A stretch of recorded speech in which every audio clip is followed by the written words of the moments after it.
बिस्मिल्लाहिर्रहमानिर्रहीम। Last lecture के अंदर हमने पढ़ा था इलेक्ट्रोमैग्नेटिक इंडक्शन कैसे होती है। उसके बाद आज हम अभी मोशनल ईएमएफ के बारे में पढ़ेंगे कि मोशनल ईएमएफ बुनियादी तौर पे जो वर्ड है वो दो अल्फाज का मजमूआ है। मोशन से निकला है मूवमेंट। ईएमएफ यानी एक ऐसा ईएमएफ जो कि इंड्यूस तब होगा जब हम किसी चीज़ की मूवमेंट करवाएंगे। और इस जगह इस वक्त हम मूवमेंट करवाना चाह रहे हैं। ये रॉड है। रॉड आपको नज़र आ रही होगी। इस रॉड को हम राइटवर्ड मूव करवा करके ईएमएफ इंड्यूस करेंगे और इस चीज़ को हम क्या कहेंगे, मोशनल ईएमएफ। ओके, इसको ज़रा समझने की कोशिश करते हैं और फिर विद टाइम बिंग इंशाल्लाह इसके फार्मूला वगैरह और ईच एंड एवरीथिंग हम देखेंगे भी। सबसे पहले हम देखते हैं कि यार मोशनल ईएमएफ जो है वो कैसी होता है, उसकी रीज़न्स क्या हैं और उसका अल्टीमेटली इसके पीछे बैकग्राउंड क्या। और ये भी देखेंगे कि आखिरकार मैग्नेटिक फ्लक्स चेंज करने के नतीजे में किसी भी जगह से किसी भी एक क्लोज लूप के अंदर करंट क्यों आ जाता है।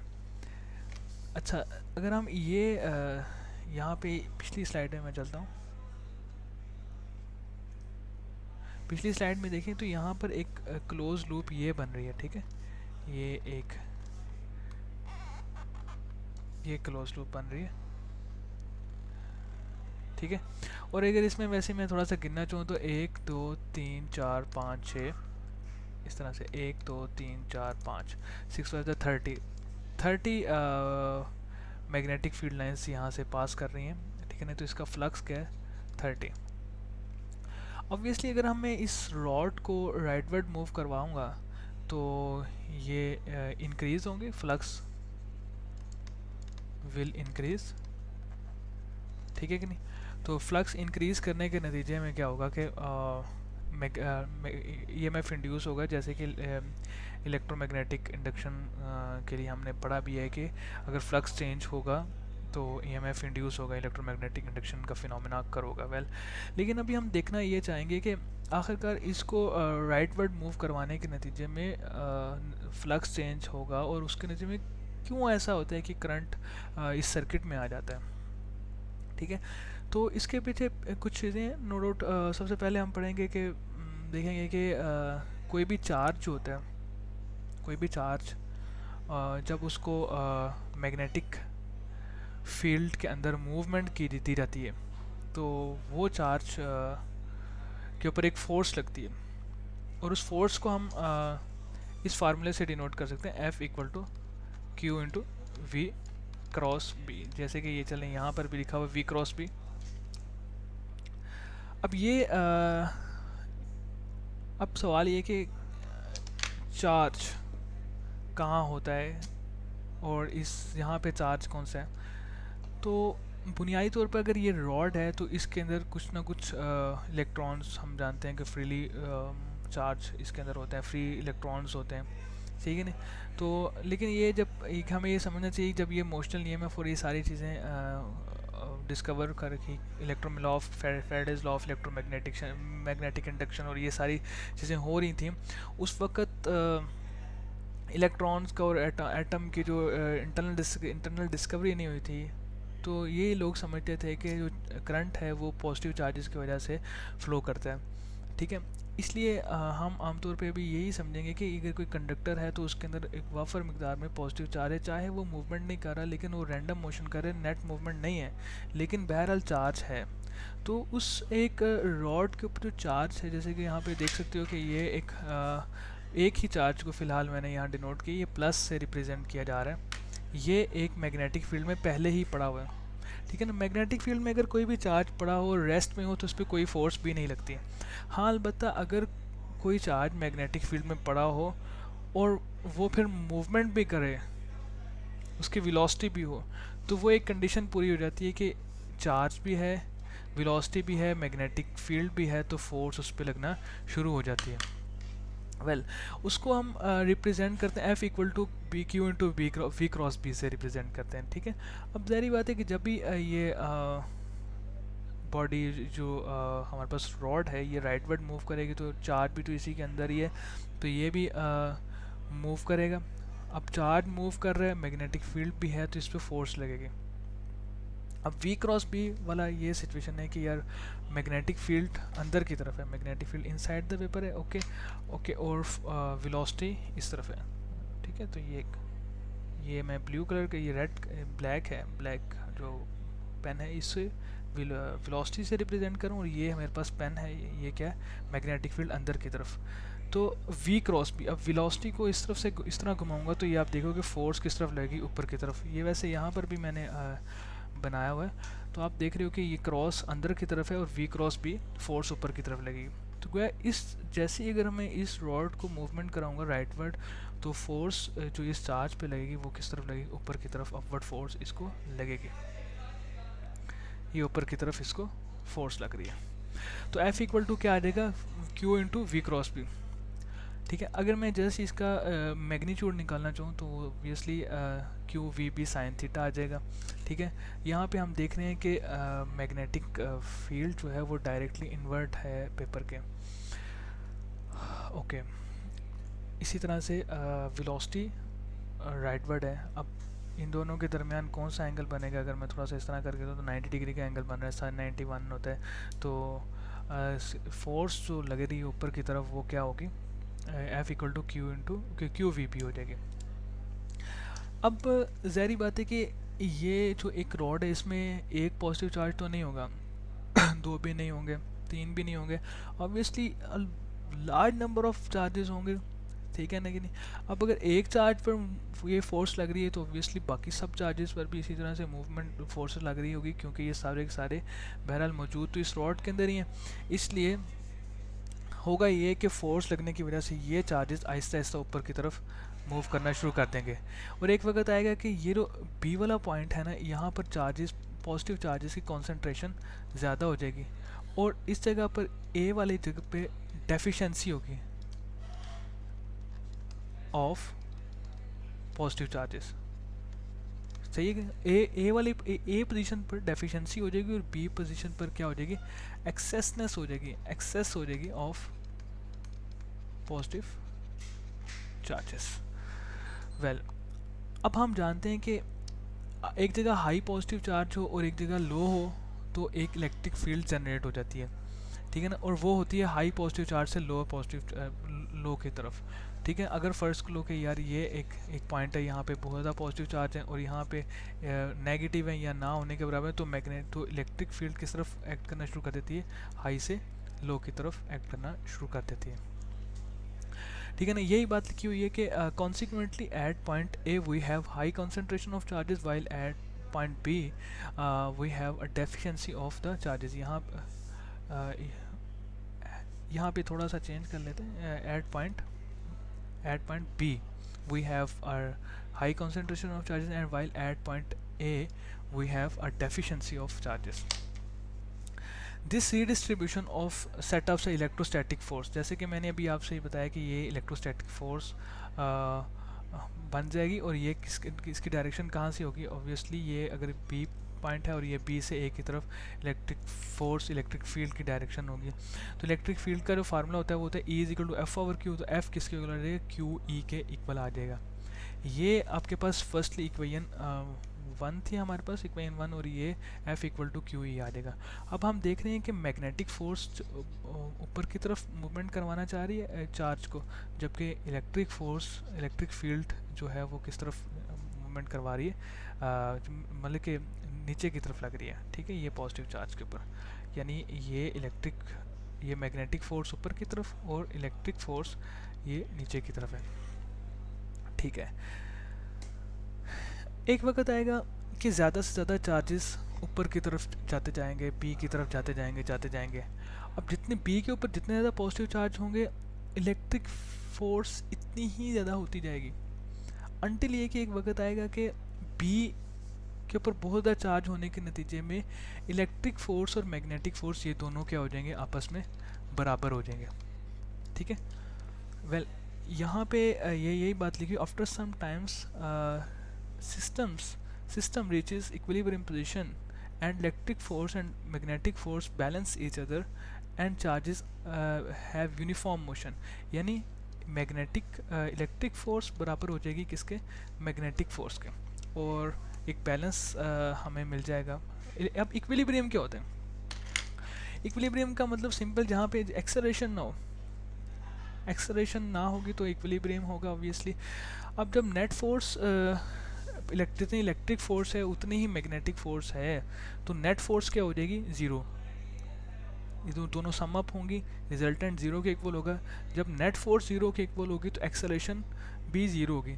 एक्सेलरेशन ज़ीरो होने के दो मतलब हैं, या तो कोई भी बॉडी है या चार्ज है वो रेस्ट में है, यहाँ पे तो चार्ज रेस्ट में नहीं है, मूवमेंट कर रहा है। तो एक्सेलरेशन के ज़ीरो होने का दूसरा मतलब ये है कि जो बॉडी है या चार्ज है वो कांस्टेंट वेलोसिटी से मूव करना शुरू करते हैं। तो ये यहाँ पे पॉसिबल है। अब एक्सेलरेशन यहाँ पे फोर्स दोनों इलेक्ट्रिक फोर्स और मैग्नेटिक फोर्स दोनों ही इक्वल हो गई, और उसके नतीजे में ये हुआ कि इन दोनों ने बैलेंस कर दिया, एक्सेलरेशन ज़ीरो होगी। एक्सेलरेशन ज़ीरो होने के बाद ये कांस्टेंट वेलोसिटी से ए से बी की तरफ अपवर्ड मूवमेंट करना शुरू कर दिया चार्जेस ने। ठीक है, ओके। इसको हम मज़ीद आगे लिखते हैं कि यहाँ पे Q E not equal to किसके इक्वल आ जाएगा, क्यू वी पी के। ठीक है, ओके। और ई नॉट यहाँ से अगर क्यू और क्यू कैंसिल आउट हो जाए तो ई नॉट हमारे पास वी पी के इक्वल आ जाएगा, राइट। ओके, यहाँ तक एक वी एन थ्री है, उसको यहाँ तक समझ आ गई। तो मैं एक्स्ट्रा जितना भी राइटिंग है उसे मैं इरेज कर रहा हूँ, और बाकी फिर अभी देखते हैं नेक्स्ट।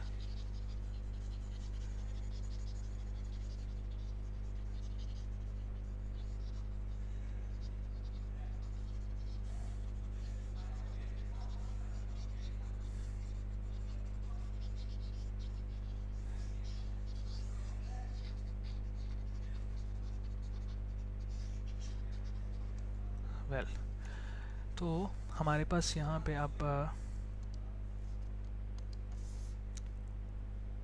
E इक्वल टू क्या आ गया, V इंटू बी। ठीक है, इसके अलावा अब हमें पोटेंशियल ग्रेडियंट का पता है। जब भी इलेक्ट्रिक फील्ड आ जाती है ना, इलेक्ट्रिक फील्ड जब भी कहीं भी आ जाती है तो एक पोटेंशियल ग्रेडियंट भी उसका एक होता है। अब इलेक्ट्रिक फील्ड के पोटेंशियल ग्रेडियंट का थोड़ा सा समझते हैं। फर्स्ट करें, ये एक पॉजिटिवली चार्ज प्लेट है और ये नेगेटिवली चार्ज प्लेट है। ठीक है ना, या यूँ भी शायद कह सकते हैं यहाँ पे कॉन्सेंट्रेशन हाई है पॉजिटिव चार्जेस की और यहाँ पे कम है, तो इसके नतीजे में एक फील्ड जनरेट हो जाएगी ऊपर से नीचे की तरफ। ये बात क्लियर है? ओके। अब सपोज़ ये कि इन दोनों के दरमियान जो डिस्टेंस है उसको हम क्या देते हैं कि वो डिस्टेंस डेल्टा आर है। ठीक है, तो जो पोटेंशियल का चेंज होता है विद रिस्पेक्ट टू डिस्टेंस, इसका नेगेटिव किसके इक्वल होता है, इलेक्ट्रिक फील्ड के इक्वल होता है। या दूसरे अल्फाज में potential gradient, negative of the potential gradient, ये हमारे पास किसके इक्वल होता है, इलेक्ट्रिक फील्ड के इक्वल होता है, राइट। अब यहाँ पे अगर यहाँ पे पॉजिटिव चार्ज है और ऑब्वियसली पॉजिटिव चार्ज की डेफिशिएंसी है यहाँ पर, तो एक इलेक्ट्रिक फील्ड ऊपर से नीचे की तरफ सेटअप हो गई है। लेकिन जो डिस्टेंस है यहाँ पे डेल्टा आर हमारे पास किसके इक्वल आ जाएगा, एल के इक्वल आ जाएगा। तो डेल्टा वी हमारे पास किसके इक्वल आ जाएगा, ई। ओके हो गया, ई इंटू एल के इक्वल आ जाएगा। डेल्टा आर की जगह मैं एल लगा देता हूँ। ठीक है, ये यहाँ से इस फार्मूले से ये हुआ है। वेल, तो मैंने यहाँ पे ये delta R is equal to minus ये potential gradient, negative of the potential gradient के इक्वल होता है। तो ई नॉट किसके इक्वल आ जाएगा, डेल्टा वी और एल आ जाएगा। ओके, अब डेल्टा वी किसके इक्वल आ जाएगा, ई नॉट एल के इक्वल आ जाएगा। ठीक है, ओके। अब डेल्टा वी हमारे पास ई नॉट एल के, अब ई नॉट किसके इक्वल है, यानी जो इलेक्ट्रिक फील्ड है वो किसके इक्वल है, ई नॉट हमने ऊपर से पढ़ा है वो वी बी के इक्वल है। ठीक है, तो ये वैल्यू वी बी की पुट कर देता हूँ यहाँ पे, तो फाइनली हमारे पास जो ये पोटेंशियल डिफरेंस है ये किसके इक्वल आ गया, V minus V B L. समझ रहे हो कि नहीं? अब बेसिकली यहाँ पे जो डेल्टा वी ये बेसिकली ई एम एफ है। ई एम एफ और पोटेंशियल डिफरेंस में क्या फ़र्क होता है, ई एम एफ बेसिकली एक कॉज होती है और उसका जो इफ़ेक्ट होता है ना वो होता है पोटेंशियल डिफरेंस। अब मिसाल के तौर पर इसको मैं एक छोटी सी मिसाल से समझाता हूँ कि आपके घर में एक टैंक है, फ़र्ज़ कर लें, टैंक है, ओके। अब उस टैंक को आपने पानी से भरना है, तो आपको क्या करना पड़ेगा, एक मोटर लगानी पड़ेगी, एक पंप लगाना पड़ेगा, और पंप ज़मीन से पानी खींचेगा और उस टैंक को भर देगा, ठीक है।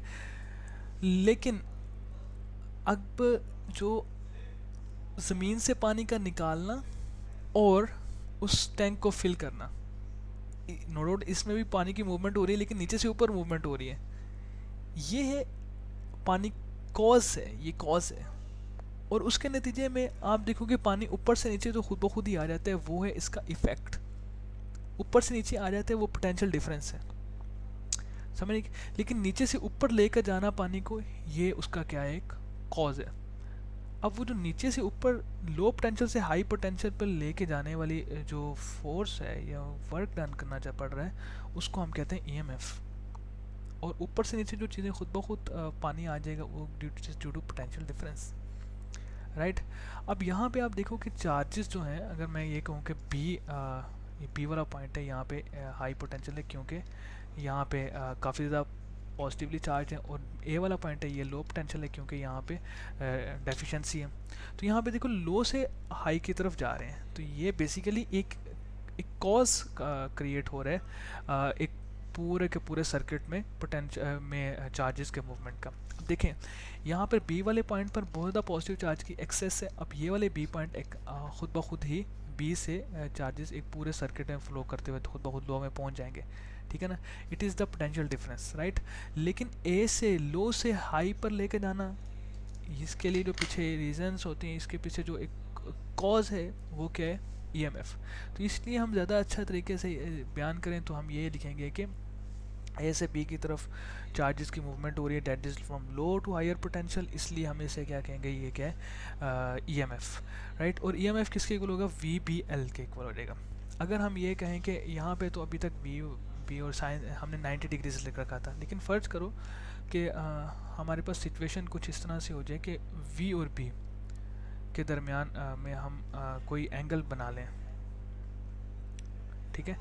इनके दरमियान हमारे पास कोई एंगल हो, फ़र्ज कर लो थीटा हो जाए, तो ऐसे में हमारे पास जो ईएमएफ का फार्मूला होगा वो क्या होगा, V B L sine theta, right.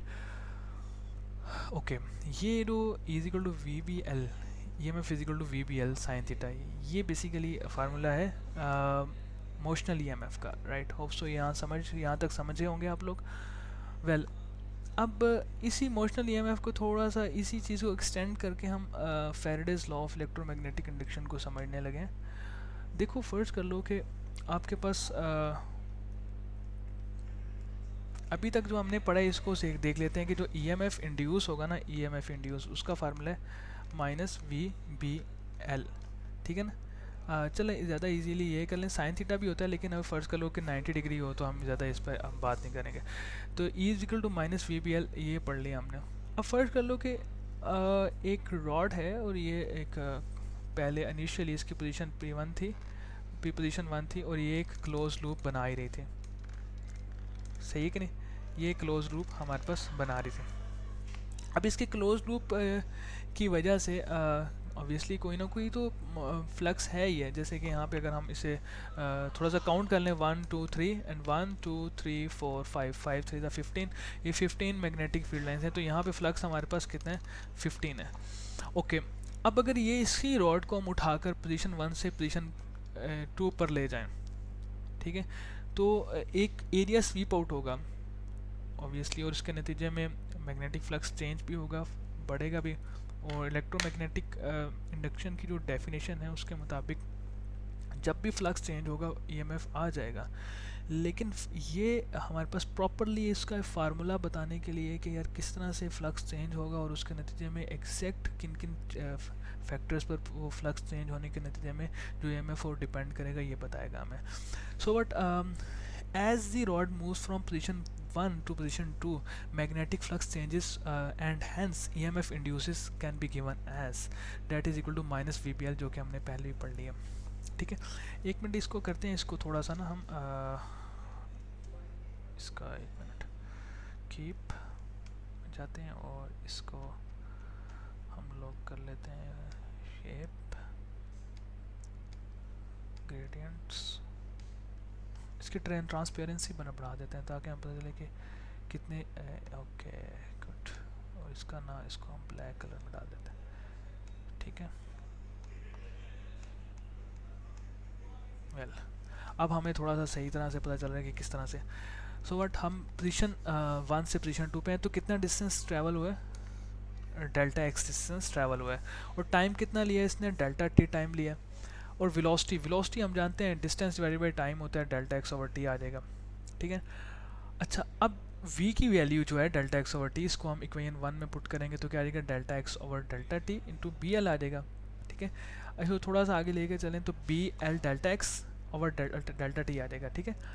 अब देखते हैं अगर मैं यहाँ पे देखूँ कि ये इसने एरिया कितना स्वीप आउट किया है, तो अब सिंपल सी बात है एल इंटू डेल्टा एक्स, इन दोनों को मल्टीप्लाई करें तो ये डेल्टा ए आ जाएगा, तो E is equal to minus B delta A over delta T आ जाएगा। इज़ इट क्लियर और नॉट? यहाँ तक होप सो आपको क्लियर हो गया होगा, वो इक्वेशन से भी आपने देख लिया, वहाँ डायग्राम में भी है। सो अब हम चलते हैं, हमारे पास आगे बी डेल्टा है।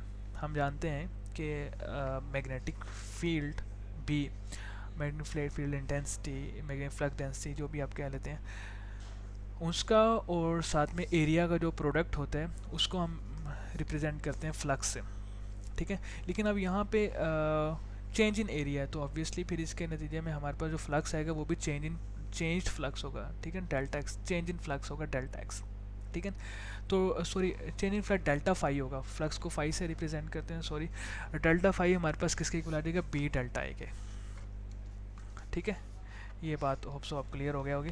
तो अब बी डेल्टा ए की जगह मैंने क्या लिख दिया, डेल्टा फाई, तो E M F equal to minus delta phi over delta T आ जाएगा, ठीक है। तो ये वैसे हमारे पास किसी हद तक इलेक्ट्रोमैग्नेटिक इंडक्शन का लॉ आ चुका है, लेकिन अभी हम एक चीज़ रह गई है, लिखा हुआ है कि if there are N number of loops, यहाँ पे तो एक चक्कर, लूप का कहते हैं, चक्कर को कहते हैं, यहाँ पे तो एक चक्कर है, सही है कि नहीं। लेकिन अगर एन नंबर ऑफ लूप्स हों, 10 हों, 15 हों, 20 हों, तो फिर हर चक्कर में ईएमएफ इंड्यूस होगा ना, तो इसलिए हम टोटल को फिर एन से मल्टीप्लाई कर देंगे, तो E M F is equal to minus N delta phi और डेल्टा टी आ जाएगा। और यही जो फाइनल इक्वेशन है, यानी E M F equal to minus E is equal to minus N delta phi over delta T, ये जो इक्वेशन है यही basically Faraday's law of electromagnetic induction भी है। Faraday's law of electromagnetic induction कहती है कि चले मैं इसको पहले ये इक्वेशन से समझने की कोशिश करते हैं। डेल्टा फाई और डेल्टा टी का मतलब rate of change of flux, सही है, rate of change of magnetic flux, magnetic field lines है तो मैग्नेटिक फ्लक्स आएगा, rate of change of magnetic flux delta phi over delta T, ठीक है, ये होता है। तो ईएमएफ फिर डायरेक्टली प्रोपोर्शनल होगी कि rate of change of directly magnetic flux के, और साथ में एन टाइम्स। तो यहाँ पे हमें इसका जो स्टेटमेंट है वो हम यूँ पढ़ेंगे, average EMF induced in the conducting coil of N loops is equal to the negative of the rate of change of magnetic flux through the coil changing with time, ठीक है। रेट भी कर लें, चेंजिंग विद टाइम भी कर लें, ठीक है। Average EMF induced in a conducting coil of n loops is equal to negative of the rate at which magnetic flux through the coil is changing with time. Well, ये हमारे पास क्या है, Faraday's law of electromagnetic induction, जो कि जिसकी equation हमने ऊपर भी लिख दी है, ठीक है। यहाँ से हमें एक चीज़ का पता चलता है, ये कि मैग्नेटिक फ्लक्स जितनी जल्दी मतलब कि जितना इंस्टेंटली, जितनी जल्दी वो चेंज होगा ईएमएफ उतनी ही ज़्यादा इंड्यूस होगी, और जितना आराम से होगा उतनी ईएमएफ कम इंड्यूस होगी, और जितने नंबर ऑफ़ टर्न्स ज़्यादा कर देंगे ईएमएफ उतनी ज़्यादा होगी, और जितने नंबर ऑफ़ टर्न्स कम होंगे ईएमएफ उतने ही कम इंड्यूस होगी। होप सो ये बात आपको, वैसे होप सो ये Faraday's of law of electromagnetic induction आप समझ गए होंगे।